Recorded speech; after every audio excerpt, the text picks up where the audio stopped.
আজ সেই ঐতিহাসিক ৫ই আগস্ট।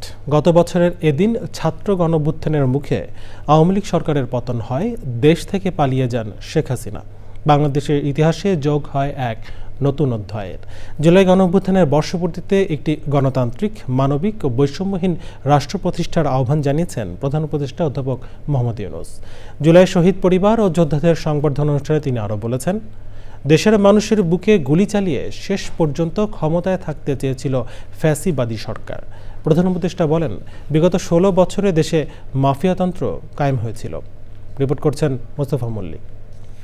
বান্ডেল থাকলে প্রতি সেনমানিতে টাকা বাঁচবে। বিকাশ সেনমানি বান্ডেল কিনে জিতুন প্রতি লেনদেনে। আমাদের জুলাই শহীদ পরিবার এবং আহতদের আমরা আসলে বাংলাদেশ চীন মৈত্রী সম্মেলন কেন্দ্রে জুলাই গণঅভ্যুত্থান উপলক্ষে আয়োজন করা হয় শহীদ পরিবার ও জুলাই যোদ্ধাদের সংবর্ধনা অনুষ্ঠান। গত বছরের অভ্যুত্থানের স্মৃতি স্মরণ করেন বক্তারা। সে সময় আবেগঘন পরিবেশ সৃষ্টি হয়। ভোর ৪টা ১০ মারা যায়, একটা বছর হয়ে যায়, আমার ছেলের কোনো বিচার পাইনি। 10 নম্বর দিয়ে যাচ্ছিলাম, পুলিশরা আমাকে এত পিটান পিটায় যে আমার 2টা হাত বড় হয়ে গেছে। পরের দিন যখন সকালে গেছে, এরকম অবস্থায় ওকে দেখছে।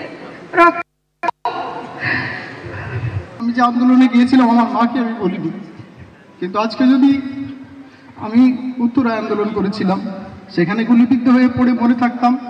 দেশের মানুষের বুকে গুলি চালিয়ে অনুষ্ঠানে অনলাইনে যুক্ত হয়ে বক্তৃতা দেন প্রধান উপদেষ্টা অধ্যাপক মোহাম্মদ ইউনূস।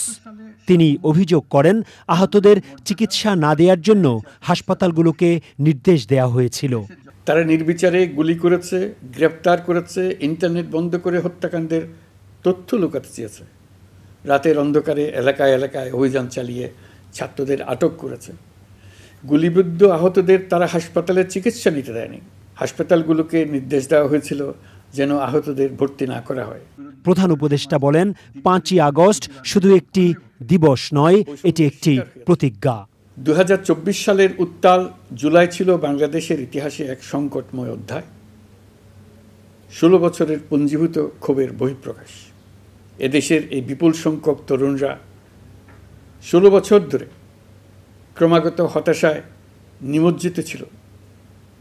ভালো ফলাফল করেও চাকরির জন্য ক্ষমতাসীনদের দুয়ারে দুয়ারে ঘুরেছে। চাকুরিকে ঘিরে তৈরি হয়েছিল দুর্নীতি, স্বজনপ্রীতি আর তদবির বাণিজ্য।